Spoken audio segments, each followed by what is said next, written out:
आज के दौर में बड़े बड़े शहरों की चकाचौंध और नाइट शिफ्ट की कॉर्पोरेट लाइफ युवाओं को अपनी तरफ खींचने लगी है। दिन में सोना और रात में जागकर सिस्टम पर काम करना यह लाखों बीपीओ कर्मचारियों की आम जिंदगी बन चुकी है। लेकिन क्या आप जानते हैं कि तंत्रशास्त्र के अनुसार जब पूरा शहर सो रहा होता है तब रात के 12 से 4 बजे के बीच इस ब्रह्मांड की नकारात्मक शक्तियां सबसे ज्यादा सक्रिय होती हैं।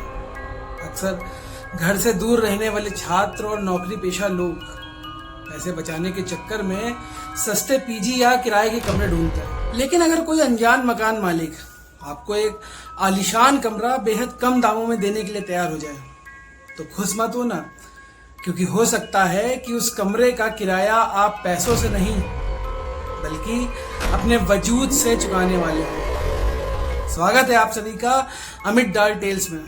आज की दास्तान लखनऊ के ही एक नामी टेक पार्क के पास रहने वाले एक बीपीओ एम्प्लॉय की है। यह कहानी इतनी सच्ची और रोंगटे खड़ी कर देने वाली है कि इसे पूरा देखने के बाद आप रात को अपने कमरे का आईना देखने से भी डरेंगे। अगर आपके पास भी कोई ऐसी सच्ची या पैरानॉर्मल रहस्यमयी घटना है तो मुझे मेरे ईमेल पर या व्हाट्सएप नंबर पर सीधे भेज सकते हैं। आप कहानी लिख के भी भेज सकते हैं और वॉइस रिकॉर्ड में मैं आपकी कहानी पूरी पढ़ूंगा, देखूंगा। अगर बताने लायक हुई तो मैं अपने इसी शो पर नरेट करूंगा। अब अपने कमरे की लाइट बंद कर लीजिए और हेडफोन्स लगा लीजिए और चलिए चलते हैं उस रूम नंबर 303 के उस अंधेरे में।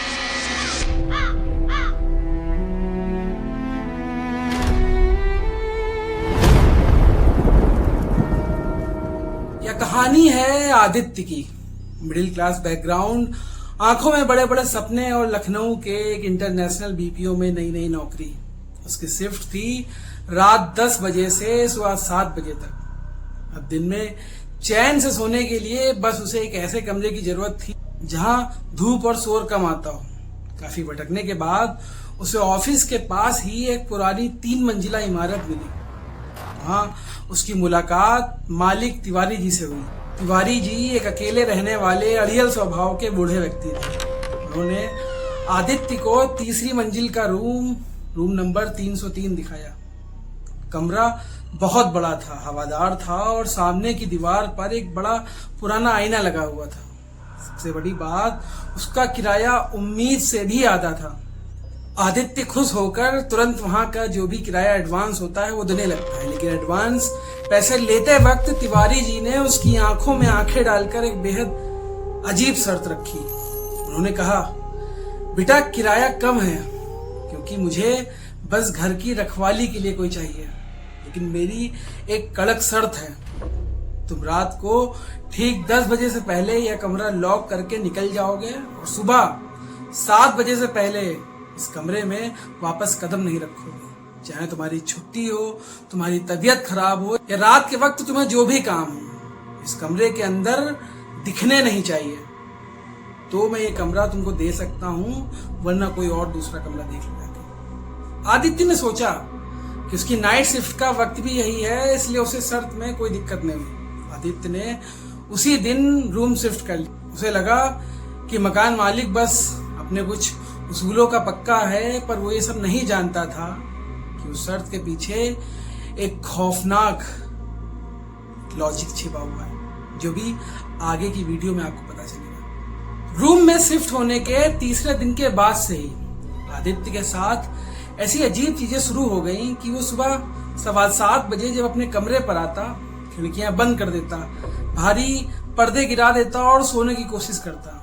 लेकिन जैसे ही उसकी आंख लगती, उसे महसूस होता कि कमरे का तापमान अचानक बहुत गिर गया है। चौथे दिन दोपहर के ठीक 2 बजे आदित्य को अपनी जिंदगी का सबसे पहला स्लीप पैरालिसिस होता है। उसकी आंखें खुली थी, वो अपने सामने लगे उस बड़े से आईने को देख पा रहा था, लेकिन उसका पूरा शरीर पत्थर का हो चुका था। वो अपनी एक उंगली भी नहीं हिला पा रहा था, यहाँ तक कि वो चीखने के लिए मुंह भी नहीं खोल पा रहा था।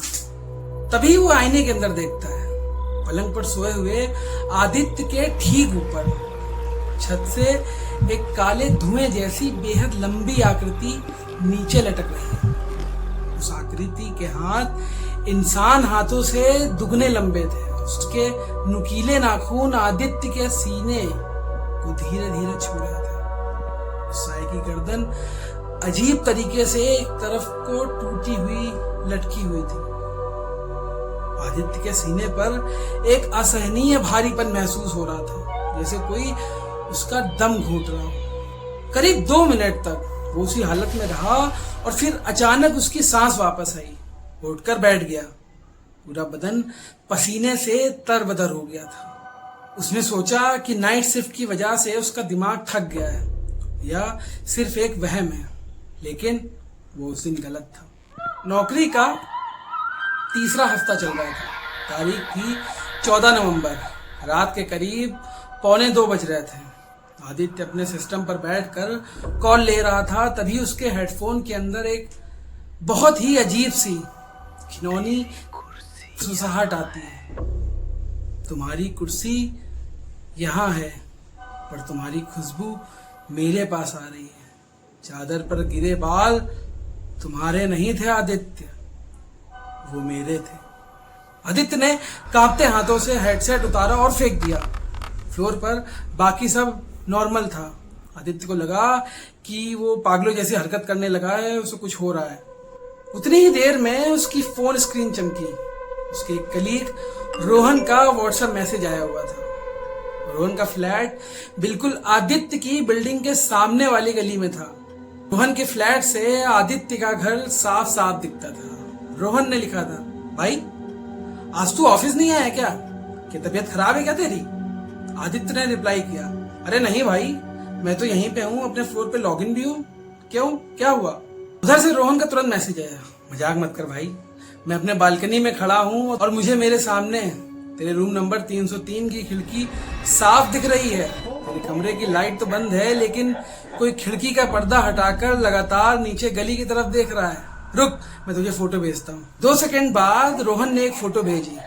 कोहरे की वजह से फोटो थोड़ी धुंधली थी, लेकिन अगर गौर से देखा जाए तो रूम नंबर 303 की कांच वाली खिड़की के पीछे एक काले रंग की लंबी कंकाल जैसी परछाई साफ दिख रही। इस परछाई का सिर सामान्य इंसानों की तरह सीधा नहीं था, बल्कि वो कंधे की तरफ बिल्कुल 90 डिग्री पर मुड़ा हुआ था, जैसे किसी ने उसकी गर्दन मरोड़ दी हो। ये देखते ही आदित्य के हाथ कांपने लगते हैं और जो उसके साथ अभी दिन में हुआ वो उसको याद करने लगता है।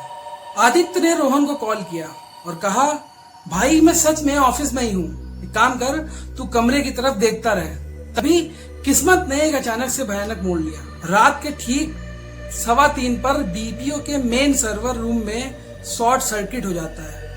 उसकी वजह से पूरा सिस्टम क्रैश हो गया था। टेक की टीम ने कहा कि सर्वर ठीक होने में सुबह हो जाएगी, लगभग 4-5 घंटे लग सकते हैं। मैनेजर ने पूरी शिफ्ट को अर्ली लॉग ऑफ कर दिया था और सबको छुट्टी दे दिया कि सब लोग अपने घर जा सकते हैं। आदित्य ने अपना बैग उठाया और अपने घर की तरफ चल दिया। इसके दिल में एक अजीब सी घबराहट थी, लेकिन वो उस परछाई का सच खुद अपनी आंखों से देखना चाहता था। वो बिना किसी को कुछ बताए सुबह के 3:30 बजे अपनी बिल्डिंग के सामने पहुंचा। पूरी बिल्डिंग में सन्नाटा था। सीढ़ियों पर घोर अंधेरा था। आदित्य दबे पांव बिना फोन की फ्लैशलाइट ऑन किए तीसरी मंजिल पर पहुंचा। जैसे जैसे वो रूम नंबर 303 के पास जा रहा था, हवा में एक तीखी गंध तेज होती जा रही थी, जैसे किसी ने सुबह सुबह शमशान की लोबान या चिता पर जलने वाले कपूर को जला रखा हो। जब वो अपने दरवाजे के ठीक सामने खड़ा हुआ तो उसने देखा कि बाहर का ताला टूटा हुआ जमीन पर पड़ा था। दरवाजा अंदर से बंद था और भीतर से भारी तांत्रिक मंत्रों के जाप की आवाज आ रही थी। आदित्य ने अपनी सांस रोकी और दरवाजे के पुराने होल से अंदर की तरफ झांका। अंदर का मंजर देखकर आदित्य के पैर कांपने लगे। कमरे के बीचों बीच फर्श पर जहां उसका बिस्तर था उसे हटा दिया गया था। फर्श पर सिंदूर, कोयले और शमशान की राख से एक बड़ा तांत्रिक चक्र बनाया गया था। चक्र के चारों कोने पर मिट्टी के दिए जल रहे थे और उस चक्र के ठीक बीच में मकान मालिक तिवारी जी नग्न अवस्था में बैठे हुए थे और उनके हाथों में आदित्य की एक पुरानी शर्ट थी। तिवारी जी अपनी कलाई काटकर अपना खून उस शर्ट और फर्श पर बने एक पुतले पर टपका रहे थे। लेकिन सबसे भयानक बात, तिवारी जी की पीठ के पीछे दीवार पर जो परछाई बन रही थी वो तिवारी जी की नहीं थी। वो परछाई उसी लंबी मुड़ी हुई गर्दन वाली आकृति की थी। आदित्य को सारा लॉजिक समझ में आ जाता है। तिवारी जी का जवान बेटा कुछ साल पहले खत्म हुआ था। वो अपने बेटे की उस भटकती अतृप्त रूह को वापस बुला रहे थे। एक प्रेत आत्मा को रहने के लिए एक नए जवान और जीवित मानव के शरीर की जरूरत पड़ती है। तिवारी जी ने आदित्य को वो कमरा सस्ते में और नाइट शिफ्ट की शर्त पर इसलिए दिया था ताकि जब आदित्य रात को ऑफिस में हो तो उसकी मानसिक ऊर्जा कमजोर हो, तब वो उसके कमरे में उसके कपड़ों का इस्तेमाल करके उस रूह को सीधे आदित्य के वजूद से जोड़ सके। तिवारी जी जोर से चिल्लाए, यह शरीर तैयार है, हे अतृप्त आत्मा, इस जवान शरीर का लॉगिन स्वीकार करो। खौफ के मारे आदित्य का संतुलन बिगड़ गया और उसके पैर सीढ़ी पर पड़े एक कबाड़ से टकरा गए। अंदर मंत्रों का जाप अचानक रुक जाता है। आदित्य पीछे मुड़ा, सीढ़ियों से पागलों की तरह नीचे भागा। पीछे कमरे का दरवाजा एक भयानक चीख के साथ खुला। आदित्य बिना पीछे देखे सड़क पर दौड़ने लगता है। वो तब तक भागा जब तक उसके सामने ऑफिस के टेक पार्क की ऊंची जगमगाती हुई बिल्डिंग नहीं दिख गई। सुबह के 7 बज चुके थे। सूरज की हल्की धूप निकल आई थी। लोग अपनी गाड़ियां से उतर रहे थे। ऑफिस के अंदर भागते हुए आदित्य ने राहत की सांस ली। उसे लगा कि वो इस भीड़ में सुरक्षित है। अपनी घबराहट को छुपाने के लिए वो अपनी सीट पर बैठ गया और अपना एम्प्लॉय आईडी डालकर सिस्टम पर लॉगिन किया। स्क्रीन पर ग्रीन लाइट चमकी, उसे थोड़ी राहत मिली।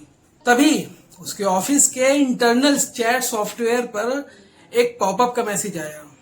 यह मैसेज उसके फ्लोर मैनेजर का था, जो उसके ठीक पीछे वाले केबिन में बैठता था।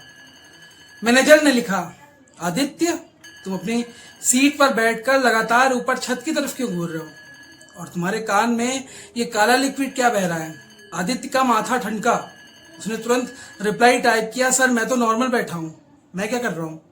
उधर से मैनेजर का तुरंत मैसेज आया, मजाक मत करो आदित्य, मैं तुम्हारे ठीक पीछे खड़ा हूँ, तुम टाइप नहीं कर रहे हो, तुम बस कीबोर्ड पर उंगलियां पटक रहे हो। आदित्य ने चौंक कर पीछे मुड़ना चाहा, लेकिन उसका शरीर हिल नहीं रहा था। वो अपनी गर्दन तक नहीं घुमा पा रहा था। अचानक उसके ऑफिस की सारी चमचमाती लाइट्स एक एक करके बुझने लगी। उसके आसपास बैठे कलीग्स, कंप्यूटर स्क्रीन, सब कुछ कोहरे की तरह हवा में गायब हो गया, जैसे कि उसका एक भ्रम टूटा हो। आदित्य के पैरों तले जमीन खिसक गई थी। फिर आदित्य को पता चलता है कि वो ऑफिस में था ही नहीं। वो कभी कमरे से भाग ही नहीं पाया। वो जो ऑफिस भागने का, बचने का पूरा एहसास था, वो सिर्फ एक शैतानी रूह द्वारा आदित्य के दिमाग में पैदा किया गया एक भ्रम था, ताकि डर के मारे आदित्य का मानसिक कवच पूरी तरह टूट जाए। आदित्य असल में रूम नंबर 303 के उसी फर्श पर पड़ा हुआ था। उसका पूरा शरीर पैरालाइज्ड हो चुका था। वो अपनी एक उंगली भी नहीं हिला पा रहा था। फर्श पर बनी वो तांत्रिक चौका, चारों तरफ जल रहे मिट्टी के दिए साफ दिख रहे थे। तिवारी जी उसके ठीक ऊपर घुटनों के बल बैठे हुए थे। उनके हाथ में एक मोटी सुई और काले रंग का तांत्रिक धागा था। तिवारी जी की आंखों में एक पागलपन भरी मुस्कान थी। उन्होंने आदित्य के कान के पास झुककर कहा, तुम्हारा लॉगिन सफल रहा बेटा। तुम्हारी रूह इस कमरे के अंधेरे में कैद रहेगी। तुम्हारा यह जवान शरीर हर रात ऑफिस जाएगा, कॉल लेगा, काम करेगा, और वो तुम नहीं, मेरा बेटा होगा। आदित्य ने पूरी ताकत से चीखना चाहा, लेकिन तिवारी जी ने सुई और उस काले धागे से आदित्य के होठों को आपस में सिलना शुरू कर दिया था।